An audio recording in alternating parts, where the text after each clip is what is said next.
John Glenn era un héroe para Kennedy. Fue uno de los primeros estadounidenses en viajar al espacio. Además, Glenn fue también el primer estadounidense en volar en un avión supersónico en 1957. Desde aquel vuelo, Kennedy soñó con la construcción de un avión supersónico americano. Pero había otros que tenían un sueño similar. Los británicos habían comenzado su programa de aviones supersónicos en 1943, mediada la guerra. Se trataba del diseño de un avión que fuera capaz de volar a 1.5 Mach. Eso es una vez y media la velocidad del sonido, unos 1.600 kilómetros por hora. Toda una aventura, considerando las velocidades a las que se volaba en aquellos días. Los británicos iniciaron varios proyectos, entre ellos el de Miles M52 y el de Havilland DH-108 Swallow. Sin embargo, se les adelantó Chuck Yeager con su Bell X-1. Para ser sincero, me enfureció, porque creo que podríamos haberlo conseguido si el proyecto no hubiera sido cancelado. No el del DH-108, sino el del Miles M52. Yo iba a ser el piloto en aquel proyecto. Lo seguí con mucho interés. Y estábamos preparados al 80% para el primer vuelo, cuando, sin previo aviso, sin ser consultados, al final fue cancelado. El 14 de octubre de 1947, el Bell X-1, provisto de cohetes, se convirtió en el primer avión en superar la velocidad del sonido. A los británicos no les gustó nada que los americanos fueran los primeros en atravesar la barrera del sonido, porque la tecnología británica estaba más avanzada que la americana. La razón que arguyeron los responsables británicos para justificar la cancelación del proyecto fue que ignoraban qué le podía ocurrir a un avión cuando se aproximara a la velocidad del sonido. Ocurren varias cosas cuando un avión se acerca a la velocidad del sonido. La más preocupante para el piloto es que el avión empieza a vibrar y a dar sacudidas según la velocidad con que se aproxime a la velocidad del sonido. En términos de aerodinámica, se produce una onda de choque debido a la compresibilidad del aire que origina un aumento de la resistencia y el calentamiento del avión. Conforme se aproxima a Mach 1 y la onda de choque pasa por las superficies de vuelo, el ala pierde sustentación, tanto por arriba como por abajo. Esto origina una presión que hace que el avión pique si no se hace nada por impedirlo. Un método para contrarrestar estos efectos es la utilización de superficies de control asistidas, particularmente en el elevador de cola. En vuelo subsónico, el aire fluye normalmente sobre el ala creando sustentación, pero en la región transónica se forma una onda de choque que aumenta la resistencia. A la velocidad del sonido, la onda de choque se desplaza hacia el centro del ala, generando una presión hacia abajo. Las superficies de control asistidas deben actuar entonces forzando la subida del morro del avión. Se empiezan a notar los efectos de la compresibilidad al acercarse a la zona transónica, a la velocidad del sonido, a .9 Mach, o sea, a 9 décimas de la velocidad del sonido al nivel del mar. Entonces se experimenta el llamado buffet, cuando empieza a formarse la onda de choque. Cuanto más nos aproximamos a la velocidad del sonido, tanto mayor es el buffet hasta que la atravesamos y la onda se desplaza hacia la parte trasera del avión. Entonces se entra en una zona donde el aire es mucho más estable, más tranquilo, por decirlo así. Hacia mediados de los años 50, los aviones militares empezaron a volar rutinariamente a velocidades superiores a la del sonido, pero solo durante periodos cortos. El vuelo supersónico sostenido presentaba un problema mucho mayor que el mero hecho de rebasar la velocidad del sonido. El vuelo supersónico para pasajeros es muy diferente del vuelo supersónico en el contexto militar. Los pasajeros vuelan durante un tiempo muy largo a velocidad supersónica, mientras que en operaciones militares solo se hace durante un tiempo muy corto. Solamente un país se decidió a aceptar el reto. Derrotados en la carrera por superar la barrera del sonido, los británicos embarcaron en el diseño y desarrollo de un avión de línea supersónico. Fue el inicio de una carrera que transformaría el mundo de la aviación.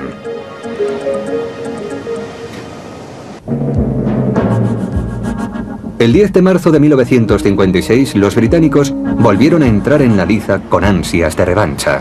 Para ello emplearon el Fairey Delta II, que consiguió el récord mundial de velocidad absoluta volando a 1820 km por hora. El Fairey Delta II introdujo una serie de innovaciones revolucionarias. Entre ellas una larga y aguda ala en delta, perfecta para volar en crucero a velocidad superior a la del sonido. También tenía un morro abatible para que el piloto tuviera mejor visión durante el despegue y el aterrizaje. Inspirados por el éxito del Fairey Delta, los británicos crearon un comité para coordinar el desarrollo de un avión de línea supersónico. La característica más interesante del Fairey Delta II, que luego se pudo apreciar en el Concorde, es su morro abatible. Como en el Concorde, el morro baja y sube. Uno de los problemas de los aviones con ala delta es que están diseñados para volar a velocidades supersónicas. Por eso utilizan la aerodinámica adecuada. La cuestión es que luego resultan muy difíciles de pilotar a baja velocidad. Cuando van a aterrizar deben tomar un gran ángulo de ataque y a los pilotos les resulta muy difícil ver lo que tienen por delante. Por eso el morro debe ser abatible, un morro emboladizo, para que el piloto tenga mejor visibilidad al aterrizar. Ese es el motivo del diseño que hoy se ve con tanta frecuencia. En marzo de 1959, el Comité del Transporte Supersónico ha terminado el trabajo preliminar y está preparado para indicar las líneas maestras. Se hicieron dos recomendaciones principales. La primera era para un avión pequeño, bastante sencillo, que llevara unos 100 pasajeros y volara a 1.2 Mach. El segundo diseño era para un avión de 150 plazas, capaz de volar a 1.8 Mach, lo que lo hacía considerablemente mayor y más rápido. En 1959, las ideas británicas cristalizaron en dos proyectos. Uno era un avión supersónico de distancia media que tendría un ala en M, más bien disparatada y muy difícil de construir. El otro proyecto, sin embargo, se convirtió en clásico. Tenía un ala en delta larga y fina. Se trataba de un avión supersónico de línea para cruzar el Atlántico. Fue entonces cuando se tomó la decisión para construir el avión de línea supersónico. Cuando en 1960 adjudicaron el contrato de diseño a la BAC, los británicos le impusieron la condición de que tendría que buscar un colaborador internacional para construir el transporte supersónico. El primer país con que la BAC contactó fue Estados Unidos. Pero en aquellos años los estadounidenses mostraban poco interés por el proyecto. Por eso los británicos recurrieron a Francia como posible socio. Finalmente, los británicos y los franceses decidieron cooperar, porque el proyecto del avión de línea supersónico era demasiado ambicioso para un solo país. Beneficioso acuerdo el hecho de que dos equipos diferentes de diseño, uno en Francia y el otro en Inglaterra, habían llegado aproximadamente a las mismas conclusiones acerca de cómo debía ser el avión. El avión debía tener ala delta. Se llamaría Concorde, Concordia, una palabra común al inglés y al francés. Pero para que el desarrollo tuviera éxito, el Concorde debía resultar atractivo para las compañías aéreas. En junio de 1963, la mayor línea aérea de todas hizo el primer pedido, lo que significaba que el avión resultaría rentable. El pedido provino no de Europa, sino de la principal aerolínea de Estados Unidos, la Pan Am. La Pan Am era un comprador tan poderoso que podía enfrentarse a los presidentes de las empresas fabricantes. A Tripp no le importaba visitar a un fabricante y decirle: si tú no haces lo que yo quiero, iré a ver a otro que lo haga. Y si tengo que ir a Europa, iré a Europa. Tripp era todopoderoso en la industria de aquel entonces. La Pan American Airways empezó a funcionar el 28 de octubre de 1927. Fundó la primera línea regular internacional de los Estados Unidos. Un trimotor Fokker que transportaba correo despegó en Cayo Este, Florida, y aterrizó 1 hora y 10 minutos más tarde en La Habana, recorriendo una distancia de 135 kilómetros.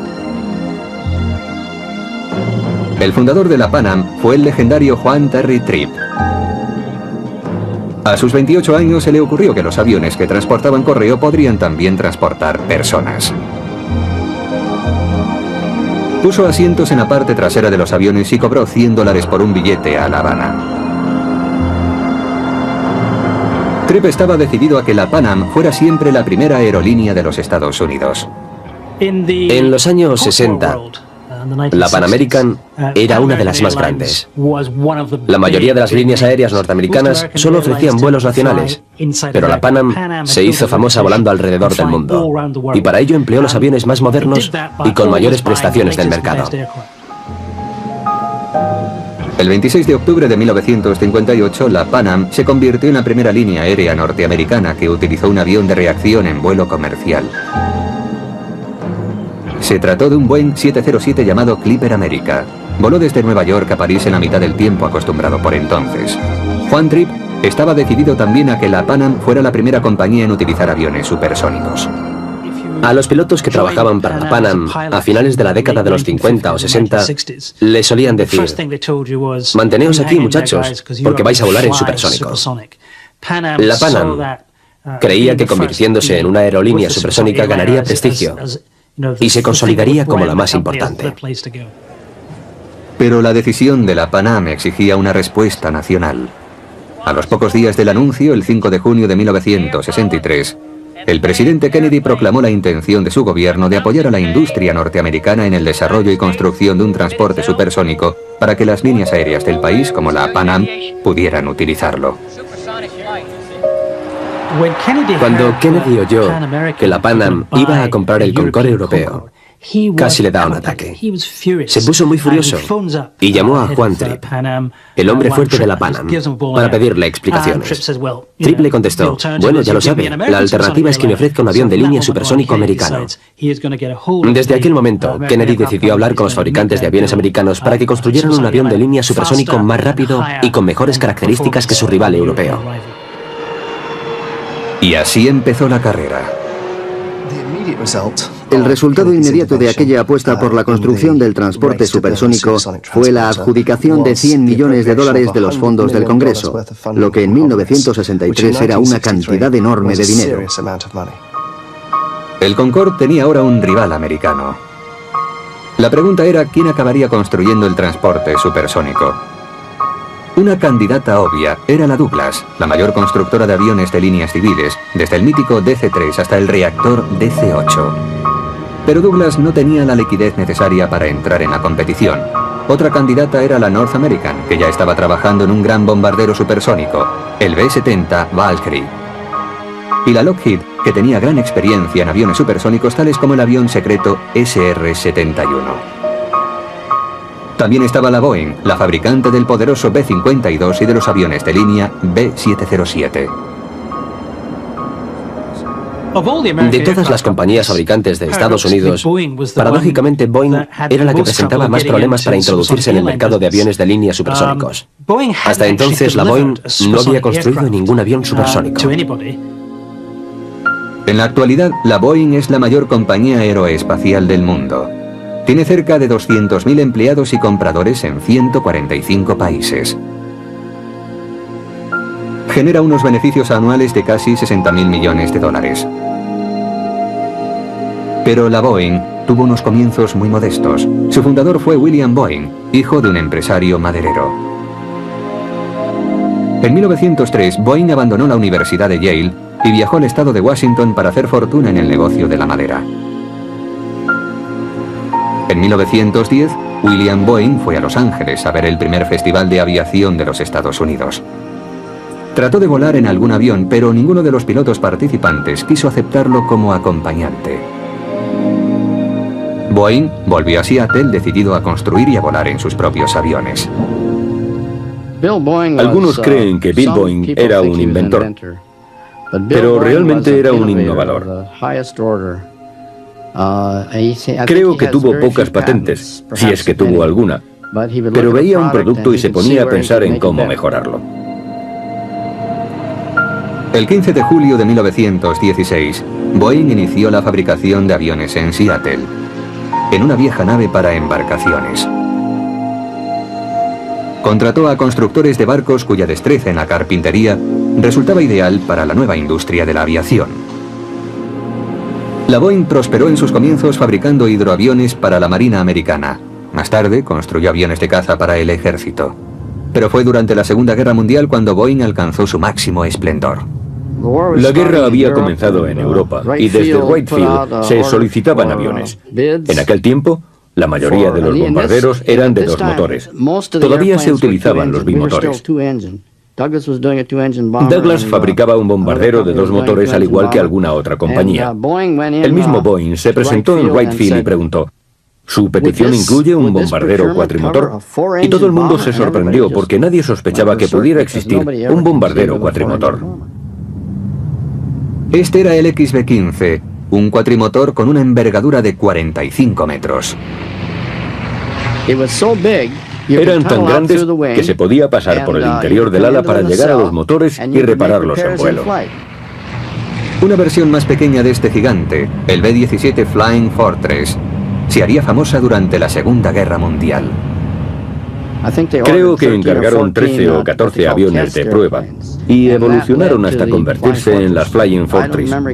No recuerdo exactamente cuántos se fabricaron, pero creo que fueron unos 13.000. Se construyeron las series A, B y C, así hasta la H, según recuerdo. El B-17 fue un avión muy versátil. Cada nueva versión llevaba más bombas y más torretas. Mientras los hombres iban a la guerra, las mujeres permanecían en las fábricas. Millares de ellas les sustituyeron en el trabajo y ayudaron a aumentar la producción de Boeing. De los 60 aviones al mes fabricados en el año 1942, pasaron a 362 aviones en 1944. Al B-17 le siguió en 1942 el B-29 Super Fortress. En Wichita, granjeros, amas de casa y tenderos fabricaban aviones B-29 en turnos de 10 horas, trabajando día y noche en lo que fue conocido como la Batalla de Kansas. La Segunda Guerra Mundial cambió la suerte de la Boeing. Antes de la guerra, era un fabricante serio, pero su producción era escasa. La guerra hizo que Boeing comenzara a producir a gran escala, construyendo bombarderos gigantescos y en grandes cantidades. Después de la Segunda Guerra Mundial apareció el B-47, el primer bombardero reactor de Norteamérica. El 15 de abril de 1952, el piloto de pruebas de la Boeing, Tex Johnston, realizó el primer vuelo del B-52, que habría de dominar los cielos durante los siguientes 50 años. En aquellos días, Boeing decidió asumir un riesgo. En los años 50, a Boeing le iban muy bien las cosas con los contratos militares de los B-47 y B-52. Pero un fabricante de aviones debe mirar hacia el futuro. Se tarda mucho tiempo en diseñar y fabricar un avión. Por eso en la Boeing tomaron la arriesgada decisión de dedicar parte de los beneficios obtenidos con la venta de bombarderos a la fabricación de un avión de pasajeros. Disponíamos de los conocimientos adquiridos con la construcción del B-47 y del B-52. No era un gran problema desarrollar un avión de ala baja que pudiera ser utilizado como cisterna. Sabíamos que necesitaban un avión cisterna y esperábamos poder convertirlo en avión de pasajeros, aunque no estábamos totalmente seguros. Al final fue así como nació el Dash 80. El Dash 80 voló por primera vez con Tex Johnston a los mandos. Tex había pilotado anteriormente los B-52 y estaba decidido a demostrar que Boeing había construido un buen avión. Por eso hizo una arriesgada pirueta con el nuevo modelo al sobrevolar el lago Washington el 7 de agosto de 1955. Una maniobra que solo los pequeños cazas suelen hacer. El presidente de la Boeing, William Allen, fue testigo del hecho.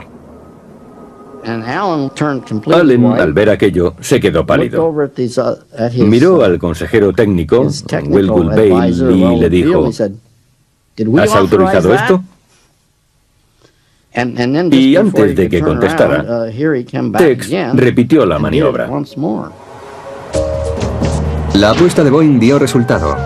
El Dash 80 se convirtió en el prototipo del KC-135, el primer reactor cisterna que a su vez dio paso al modelo 707, el primero de una larga serie de aviones comerciales de Boeing. La compañía había conseguido optimizar el 707, que gastaba solo la 10ª parte de combustible del transatlántico Queen Mary. El avión, que costaba $5 millones, frente a los 30 que cuesta el transatlántico, podía transportar tantos pasajeros al año como el barco. Boeing había creado un mercado eliminando la competencia del buque. En 1958, cuando los 707 entraron en servicio con la Pan Am, la Boeing seleccionó un pequeño grupo de trabajo que debía ocuparse de diseñar un avión de pasajeros supersónico. La compañía invertía $1 millón al año en el proyecto. El diseño resultante fue denominado Boeing Modelo 733. Boeing empezó a interesarse muy pronto, a principios de los años 50, por un avión de pasajeros supersónico.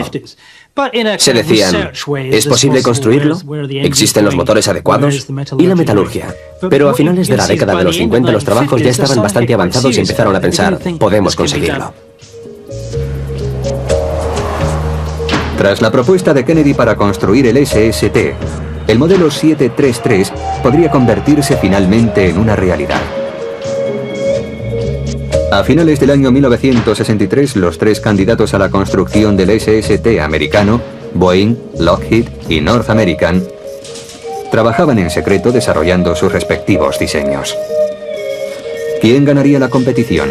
Y lo que era más importante, ¿podría el tardío diseño americano conquistar el mercado mundial?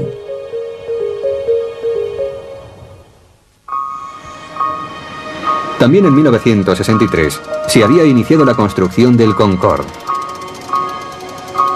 ¿Llegaría a tiempo Estados Unidos? Existía un precedente. El Comet británico fue el primer reactor de pasajeros que entró en servicio a finales de los años 50. Sin embargo, una serie de accidentes fatales revelaron algunos fallos de diseño. Dichos fallos se debieron sobre todo a la prisa por lanzar un reactor comercial al mercado antes que los americanos. En consecuencia, el 707, que parecía surgido de la nada, gobernó los cielos en las décadas de los 50 y 60.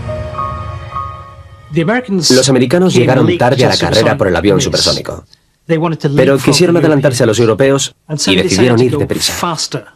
En Europa se había decidido volar a 2.2 Mach, por lo que el Concorde podría utilizar los materiales y la tecnología existentes. Los americanos decidieron llegar hasta Mach 3, hasta la llamada barrera del calor, lo que significaba que debido a los esfuerzos y las temperaturas que a esas velocidades tenía que soportar el avión, había que utilizar nuevos materiales. Los americanos querían dar un gran salto tecnológico para adelantar a los europeos y eliminar la competencia. Para vencer a la competencia, tanto a nivel nacional como en Europa, Boeing propuso un avión que era bastante mayor que el Concorde. Fue llamado 2707. La Boeing se dio cuenta de que si quería superar al Concorde franco-británico, su avión tendría que ser mejor, más grande y más rápido. Por eso diseñó un avión más rápido que transportaría más del doble de pasajeros que el Concorde. En lugar de 120 irían 277 pasajeros a bordo. Para diseñar el nuevo 2707, Boeing se ayudó de una sorprendente maqueta a escala real. Tenía 93 metros de longitud, un tercio más largo que el Concorde. Disponía de 277 asientos, 30 de primera clase y 247 de turista, superando por tanto al Concorde. La disposición de los asientos del 2707 era revolucionaria. Hasta entonces, los pasajeros se sentaban en sendas filas de asientos a ambos lados del pasillo central, lo que hacía de los aviones un transporte poco aconsejable para claustrofóbicos. Boeing decidió que si quería animar al público a subir a su nuevo avión, tenía que ofrecerles algo más. Por eso hicieron que el fuselaje fuera más ancho, para poner más asientos. Hoy en día estamos acostumbrados a ver 3 filas de asientos y 2 pasillos. Pero cuando Boeing estaba desarrollando el avión de transporte supersónico, era la primera vez que utilizaba esa disposición de los asientos. El Concorde tenía un fuselaje muy estrecho y una disposición de 2 filas de asientos con un pasillo central. El 2707 iba a estar propulsado por 4 enormes turborreactores, cada uno capaz de desarrollar casi 3 toneladas de empuje. En el despegue, el 2707 pesaría más de 300 toneladas. El Boeing 2707 poseía otras 2 peculiaridades interesantes. La primera era el morro abatible, no muy distinto al de Concorde, que permitía que los pilotos tuvieran mucha mejor visión en el despegue y en el aterrizaje. El morro se elevaba para el vuelo a alta velocidad. La segunda peculiaridad en el diseño también tenía que ver con las diferencias de velocidad durante el despegue, aterrizaje y posteriormente durante el crucero supersónico, y esta era el ala de incidencia variable. El ala podía pivotar, por decirlo así, y ponerse recta cuando volaba a baja velocidad para que fuera más fácil y seguro despegar y aterrizar, y luego cuando sobrevolara el Atlántico o el Pacífico y se aproximara a Mach 2, el ala reculaba hacia atrás para presentar una configuración muy similar al ala delta. Las alas de la maqueta del Boeing 2707 podían moverse manualmente hacia atrás desde que estaban totalmente plegadas con una incidencia de 72 grados, hasta extenderlas también totalmente con una incidencia de 30 grados. El diseño del avión de línea supersónico de la Boeing rozaba el límite de la tecnología aeronáutica. Volaría más rápido y durante más tiempo, lo que exigiría nuevos materiales, nuevos motores y nueva aviónica. Era todo un reto. Algunos creyeron que la Lockheed ganaría la carrera del SST con su modelo L2000. El diseño del avión supersónico de Lockheed era sencillo, elegante, bonito. No tenía partes móviles como el ala de incidencia variable. Adoptaron un ala de delta estrecha con todas las garantías de funcionamiento, pues estaba dentro de los límites de lo posible. Minimizaron los riesgos y se convirtieron en un serio competidor. Cuando se acercaba la fecha de entrega de las propuestas, Boeing todavía estaba trabajando en la suya. Conforme progresaba el diseño, se hacía evidente que el proyecto de Boeing resultaría terriblemente complejo y caro, lo que hizo que las compañías aéreas se asustaran. Por eso Boeing empezó a añadir más y más pasajeros con la esperanza de que los beneficios compensaran los costes del avión. El tamaño aumenta un poco el rendimiento, al menos con otros aviones. Pero al final, el avión acabó siendo demasiado rápido y demasiado grande, porque creíamos que el Concorde era demasiado pequeño para tener éxito. El 31 de diciembre de 1966 fue anunciado el ganador. Fue el diseño revolucionario de la Boeing. La competición fue muy reñida. La razón por la que ganamos no fue que a las aerolíneas les gustara más nuestra propuesta. Mi opinión personal es que creyeron que era mejor comprar un avión comercial a Boeing que a los otros dos fabricantes. En aquellos días, nosotros ya construíamos aviones comerciales y trabajábamos con aerolíneas. Creo que eligieron a la compañía, no al diseño. Fue una sorpresa que ganara Boeing, porque tenía poca experiencia en la construcción de aviones supersónicos. Era famosa por el B-52, que es subsónico. Los demás, Convair, Lockheed, habían construido aviones supersónicos grandes que tuvieron bastante éxito. Pero de repente le hicieron el encargo a un recién llegado y todos pensaron, ¿será capaz de hacerlo? Boeing predijo que si la construcción del prototipo comenzaba a principios de 1967, el primer vuelo se podría realizar en los primeros meses del año 1970. Y el primer avión estaría listo para entrar en servicio a mediados de 1974. La predicción resultó un disparate. No sospechaban los problemas a los que tendrían que enfrentarse. El principal problema del diseño del avión supersónico de Boeing se podía resumir en una sola palabra: peso.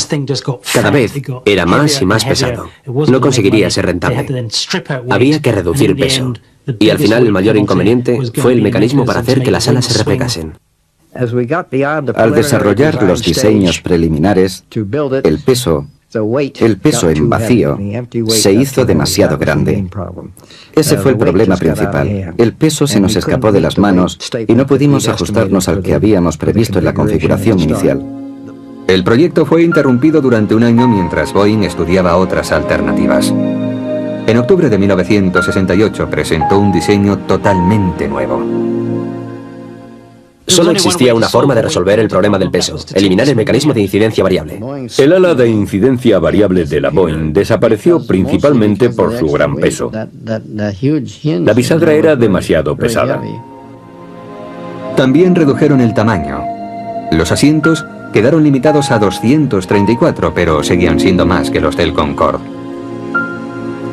Y entonces surgió un nuevo problema que puso en peligro el proyecto y finalmente acabó con él: el estampido sónico. Sabíamos que existía, pero francamente no pensamos que fuera a tener tanta importancia. El estampido de los aviones al atravesar la barrera del sonido es como un trueno. Se oye a más de 3 kilómetros de distancia. No creímos que fuera tan importante. Para conocer los efectos del estampido sónico en áreas urbanas, la Fuerza Aérea Norteamericana realizó un experimento en 1964, algo que no se podría hacer en la actualidad. Querían comprobar su efecto en zonas pobladas. Probaron con bombarderos supersónicos sobre la capital de Oklahoma. Hicieron que se escuchara el estampido sónico, las ondas de choque, y lo hicieron de forma continuada. El resultado fue que en muy poco tiempo se produjeron 8.000 quejas por ruido y 5.000 reclamaciones por daños diversos. En 1967, inmediatamente después de haber sido seleccionada la Boeing para construir el 2707, el Dr. William Shortcliffe, un científico de la Universidad de Harvard, creó la Liga Ciudadana contra el Estampido Sónico. Había demasiados inconvenientes técnicos y económicos para un avión de esta clase. Y uno de ellos era que cuando pasaba la barrera del sonido, generaba una onda de choque que se oía en las zonas habitadas. Fue una época muy mala para mí. Yo era un ingeniero que trataba de hacer su trabajo y me enfrentaron con esa gente. Fue un problema político que me adjudicó ese tipo, Shortcliffe. Yo no le conocía y no sabía qué reivindicaba. Lo que sé es que a los británicos les sorprendió descubrir los inconvenientes que teníamos.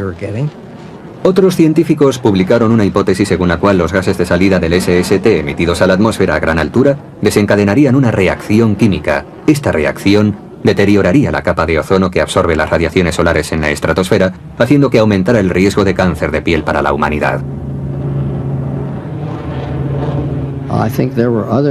Creo que hubo otros problemas medioambientales, quizá no justificados técnicamente, relacionados con la capa de ozono por contaminación de la atmósfera superior. Surgieron muchas críticas, amenazando con los llamados problemas medioambientales. La opinión pública se situó en contra del SST. Y conforme aumentaba la oposición, el Congreso empezó a manifestar dudas respecto al avión. En respuesta, el presidente Nixon, poco después de ser elegido en 1968, creó un comité de 12 miembros para que presentaran un informe sobre el proyecto. Nixon era un firme defensor del SST cuando llegó al poder, al igual que los presidentes Johnson y Kennedy. Entendía que el SST era una cuestión de prestigio para Estados Unidos y por eso creó el comité. Para su sorpresa y consternación, el comité dictaminó en contra del SST. Dijo que era totalmente inviable. Aparte del estampido sónico, el SST se enfrentaba a otros problemas. Cuando se establecieron sus objetivos, el presidente Kennedy determinó que debería volar más rápido que su rival europeo, a Mach 3. Pero a esa velocidad, el avión se sobrecalentaría. Debería fabricarse con materiales muy caros para que no se fundieran o rajaran a tales temperaturas. Para que el 2707 alcanzara la velocidad pretendida, había que encontrar nuevos materiales que resistieran el calor. El más recomendable era el titanio, pero en aquel tiempo el titanio era muy caro y muy difícil de manipular, y el proyecto no resultaría rentable. Los problemas principales eran relativos al medio ambiente y a la temperatura del propio aparato. Si se podía o no diseñar un avión que resolviera estos problemas y permitiera ganar dinero, era algo que en aquel momento no se sabía con certeza. Hacía tiempo que los británicos habían decidido que aquellos problemas eran demasiado difíciles y caros de resolver. El Concorde volaría a unos 2.000 kilómetros por hora, velocidad a la que los problemas de calentamiento eran mucho menores. Por eso el Concorde fue construido con las aleaciones metálicas habituales y los costes de fabricación no se dispararon. Si se volaba más allá de Mach 2, la temperatura subía demasiado para el aluminio. No puedo decir exactamente en qué momento, pero si se sobrepasa Mach 2, hay que utilizar un material más resistente. El titanio era el adecuado, el mejor, y lo sabíamos. Así que parte del programa consistió en aprender a trabajar con él. Mientras los ingenieros del Boeing trataban de resolver los problemas, el programa del 2707 sufría grandes retrasos multiplicando los costes. Gastamos varios millones de dólares de la compañía, aparte de lo estipulado en el contrato del SST debido al titanio. Quizá éramos demasiado ambiciosos. Habría resultado volando a Mach 2,5, pero si volábamos a Mach 3, la temperatura subía a más de 200 grados. Y eso es demasiado. El 18 de mayo de 1971, el Senado de los Estados Unidos se reunió para votar una moción que pretendía bloquear los fondos destinados al SST. El presidente Nixon trató de persuadir a los senadores para que el proyecto prosiguiera, pero no lo logró. Por 58 votos contra 37, se decidió acabar con el proyecto. Creo que la pretensión de Kennedy, que quería que el SST fuera mejor, más grande y más rápido que su rival europeo, fue la causa de los grandes problemas de Boeing. Siempre trataron de alcanzar la meta de Kennedy de alcanzar Mach 3 y tuvieron que enfrentarse a los problemas que conlleva volar a esa velocidad. Era excesivo, nada práctico. Se podía volar más rápido que a Mach 2, Mach 2,5, quizá, para no alterar demasiado la temperatura. Pero ir más allá no era práctico. Parecía que Europa había ganado la carrera tecnológica. En 1973, solo 18 meses después de la cancelación del proyecto de la Boeing, el Concorde realizó su primera visita a los Estados Unidos, asistiendo a la inauguración del nuevo aeropuerto de Dallas-Fort Worth. Durante su estancia de 4 días en Texas, el Concorde realizó vuelos supersónicos sobre el Golfo de México y fue la mayor atracción de las exhibiciones en las ceremonias inaugurales. Pero pronto se puso de manifiesto que la victoria del Concorde tan solo sería parcial.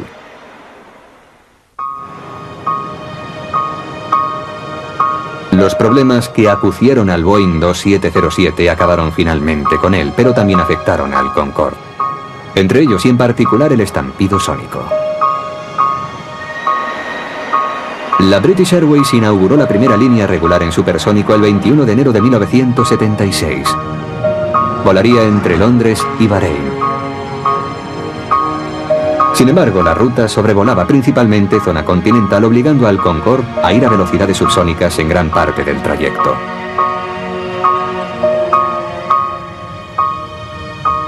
A continuación, se inauguró la ruta a Singapur. Pero el 13 de diciembre de 1977, después de solo 3 vuelos, el servicio fue suspendido debido a las quejas del gobierno malayo por el estampido sónico sobre los estrechos de Malaca, en la costa oeste de Malasia. Al final, aunque el Concorde entró en servicio, padeció el mismo problema del estampido sónico que había sufrido el proyecto de la Boeing. Los americanos prohibieron el vuelo supersónico sobre su territorio continental. Algunos dijeron que fue en represalia. Pero fuera o no fuera así, el Concorde solamente podría volar en supersónico sobre el Atlántico. No pudo cumplir ninguno de los requisitos, pero se fabricaron tan pocos aviones que a nadie le importó. No cumplía con los requisitos del estampido sónico, ni con los del ruido al despegar. Pero creo que solo había una media docena de Concorde volando en cada una de las 2 aerolíneas que los empleaban. El Concorde nunca fue rentable, ya que nunca rentabilizó el dinero que se invirtió en su diseño y fabricación.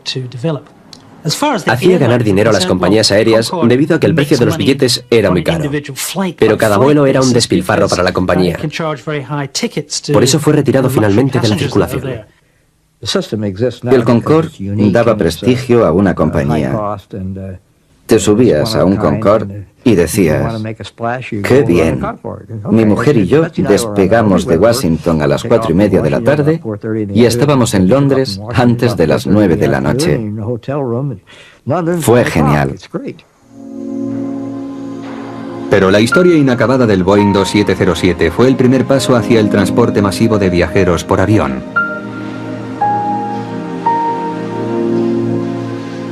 El 22 de diciembre de 1965, el presidente de la Boeing, William Allen, y Juan Tripp, de Pan American Airways, firmaron un acuerdo por el que Pan Am se comprometía a comprar 25 nuevos aviones de carga. A diferencia de la atención que despertó el 2707 de Boeing, el nuevo diseño pasó casi desapercibido. Boeing diseñó un avión muy sencillo, el hermano mayor del 707. Lo llamaron modelo 747 y fue conocido en todo el mundo como Jumbo. El 747 tiene una historia sorprendente que empezó justo después de la guerra de Vietnam. Fue cuando el gobierno dijo: necesitamos transportar gran cantidad de personas y material de forma muy rápida y a cualquier parte del mundo. El 747 fue desarrollado a la par que el proyecto supersónico de la Boeing. El objetivo era que el 747 transportara lo que no podía llevar el avión supersónico, mucha carga. Principalmente iba a ser un avión carguero. En 1965 la compañía Boeing decidió construir un 707 más grande. Creo que inicialmente debía ser un carguero, pero se dieron cuenta de que también podía transportar a muchos viajeros y volar a altas velocidades subsónicas, por tanto podía ser muy rentable comercialmente, algo muy importante. Cuando el sueño del avión de pasajeros supersónico se esfumó, solo quedó el 747.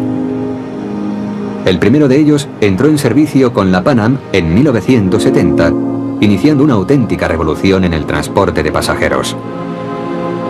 De repente, el coste del vuelo a gran distancia no resultaba desproporcionado. Había nacido la era del transporte aéreo de viajeros. En la actualidad, todas las compañías de vuelo importantes cuentan con varios 747 en sus respectivas flotas. Creo que el 747 seguirá volando al menos otra veintena de años. Es uno de los grandes avances de la industria aeroespacial de nuestra era. Curiosamente, el 747 heredó algo del antiguo proyecto supersónico, la disposición de los asientos. Cuando transformaron el 747 en un avión de pasajeros, gracias a su fuselaje ancho pudieron ponerle 3 filas de asientos para transportar muchas personas. El sueño original del transporte supersónico se había cumplido en parte. Pero el interés por el transporte supersónico de pasajeros no era algo exclusivo de los países occidentales. La NASA tuvo noticia de una versión soviética del SST, el Tu-144. Se le bautizó con cierta sorna con el sobrenombre de Concordowski. El SST ruso voló unos meses antes que el Concorde. Cuando la gente lo veía volar decía: mira, parece el Concorde. Los rusos habían copiado línea por línea, página por página los planos del Concorde y habían construido uno propio.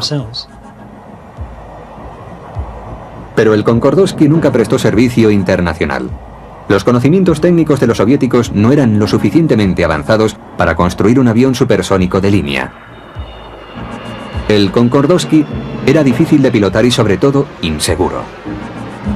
Sus últimos vuelos fueron experimentales con el fin de resolver los problemas medioambientales que afectaron al viejo 2707. Los ingenieros de la NASA y de la Boeing pensaron en un nuevo avión supersónico que podría transportar 300 pasajeros a más de 2.400 km por hora, sobrevolando el Pacífico desde Los Ángeles a Tokio en solo 4 horas y media. Pero esa era precisamente la pretensión del antiguo 2707, cancelado hacía más de 20 años. Lo más importante es que han aparecido motores de alto índice de derivación y que el ciclo motor ha evolucionado. El problema del ruido ya no es tan grave como en los reactores puros. Más de un cuarto de siglo después, se conocen más cosas acerca del vuelo supersónico, pero los antiguos problemas siguen presentes. Un gran avión supersónico que sobrepase la barrera del calor sería increíblemente costoso. Y quedarían por resolver los problemas de la polución y del ruido. No existe ningún método que yo conozca para evitar el problema del estampido sónico. Siempre estará presente. Es mucha la energía que se desencadena al atravesar la barrera del sonido. El sueño del transporte supersónico fue un sueño de ingenieros y de políticos, y en particular del presidente Kennedy. Pero los pasajeros querían algo diferente: billetes baratos y un servicio fiable. Querían confort, y ahí radicará siempre el futuro de las aerolíneas. Si alguien me preguntara hoy en día, ¿habrá alguna vez un supersónico fabricado en Estados Unidos? Yo contestaría, lo primero que hay que definir es qué se entiende por supersónico. Se puede construir un avión de Mach 2 más avanzado, más grande y más económico que el Concorde. Es posible. Pero nuestros materiales no están todavía preparados para volar a Mach 3. No disponemos todavía de los medios para conseguirlo. Pero el sueño sigue vivo. En la actualidad, Boeing sigue planificando diseños que aumenten la velocidad de los aviones de pasajeros. El Lockheed SR-71 Blackbird vuela rutinariamente a Mach 3. Está hecho de titanio, pero la metalurgia continúa avanzando. ¿Podrá un avión de pasajeros en el siglo XXI volar junto al Blackbird? Ese es el reto, fruto del legado del Boeing 2707, uno de esos aviones que nunca llegaron a volar.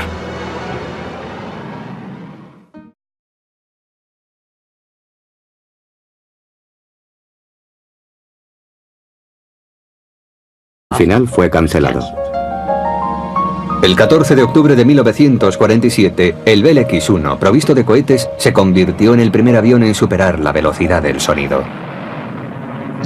A los británicos no les gustó nada que los americanos fueran los primeros en atravesar la barrera del sonido, porque la tecnología británica estaba más avanzada que la americana.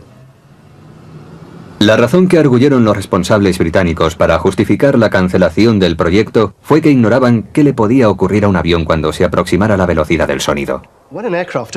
Ocurren varias cosas cuando un avión se acerca a la velocidad del sonido.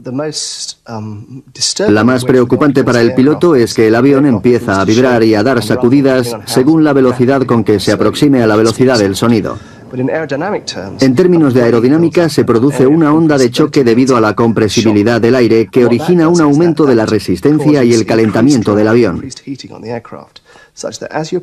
Conforme se aproxima a Mach 1 y la onda de choque pasa por las superficies de vuelo, el ala pierde sustentación, tanto por arriba como por abajo. Esto origina una presión que hace que el avión pique si no se hace nada por impedirlo. Un método para contrarrestar estos efectos es la utilización de superficies de control asistidas, particularmente en el elevador de cola. En vuelo subsónico, el aire fluye normalmente sobre el ala creando sustentación, pero en la región transónica se forma una onda de choque que aumenta la resistencia. A la velocidad del sonido, la onda de choque se desplaza hacia el centro del ala, generando una presión hacia abajo.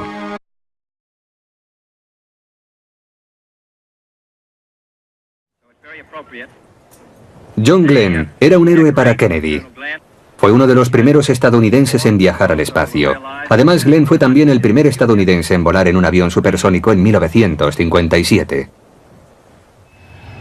Desde aquel vuelo, Kennedy soñó con la construcción de un avión supersónico americano. Pero había otros que tenían un sueño similar. Los británicos habían comenzado su programa de aviones supersónicos en 1943, mediada la guerra. Se trataba del diseño de un avión que fuera capaz de volar a 1.5 Mach.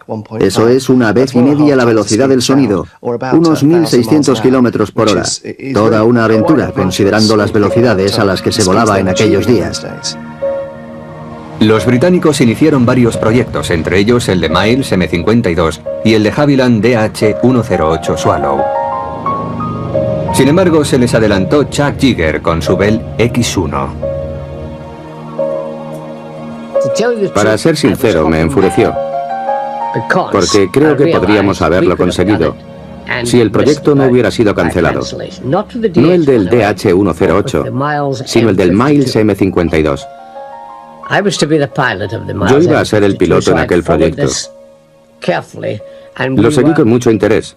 Y estábamos preparados al 80% para el primer vuelo cuando, sin previo aviso, sin ser consultados, Al 156, los británicos volvieron a entrar en la liza con ansias de revancha. Para ello emplearon el Fairey Delta II, que consiguió el récord mundial de velocidad absoluta volando a 1820 km por hora.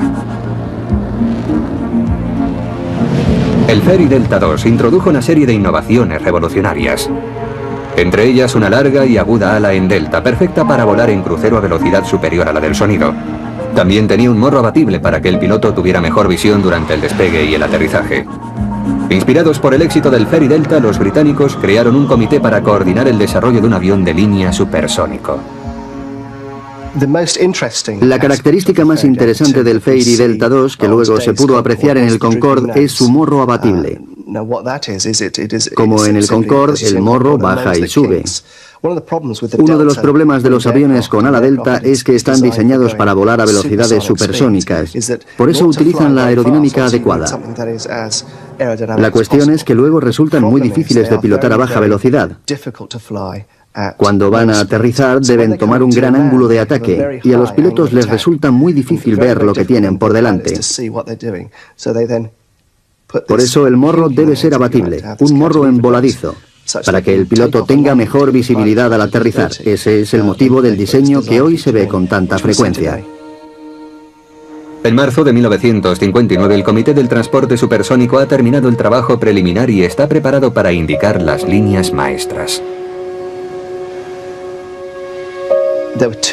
Se hicieron dos. Las superficies de control asistidas deben actuar entonces forzando la subida del morro del avión. Se empiezan a notar los efectos de la compresibilidad al acercarse a la zona transónica, a la velocidad del sonido, a .9 Mach, o sea, a 9 décimas de la velocidad del sonido al nivel del mar. Entonces se experimenta el llamado buffet, cuando empieza a formarse la onda de choque. Cuanto más nos aproximamos a la velocidad del sonido, tanto mayor es el buffet hasta que la atravesamos y la onda se desplaza hacia la parte trasera del avión. Entonces se entra en una zona donde el aire es mucho más estable, más tranquilo, por decirlo así. Hacia mediados de los años 50, los aviones militares empezaron a volar rutinariamente a velocidades superiores a la del sonido, pero solo durante periodos cortos. El vuelo supersónico sostenido presentaba un problema mucho mayor que el mero hecho de rebasar la velocidad del sonido. El vuelo supersónico para pasajeros es muy diferente del vuelo supersónico en el contexto militar. Los pasajeros vuelan durante un tiempo muy largo a velocidad supersónica, mientras que en operaciones militares solo se hace durante un tiempo muy corto. Solamente un país se decidió a aceptar el reto. Derrotados en la carrera por superar la barrera del sonido, los británicos embarcaron en el diseño y desarrollo de un avión de línea supersónico. Fue el inicio de una carrera que transformaría el mundo de la aviación.